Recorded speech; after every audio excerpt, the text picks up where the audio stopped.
Hey everyone, welcome back to another tutorial from Wake&Tech. Today in this episode we will be learning how to find your BIGO ID in BIGO Live. If you ever need to give your BIGO Live ID to someone or connect accounts, this quick tutorial will help you locate it in just a few seconds. So let's jump in.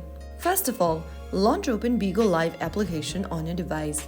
Make sure you are logged into your BIGO Live account like you normally do, and once you're inside the home page, tap the Me button at the bottom right corner.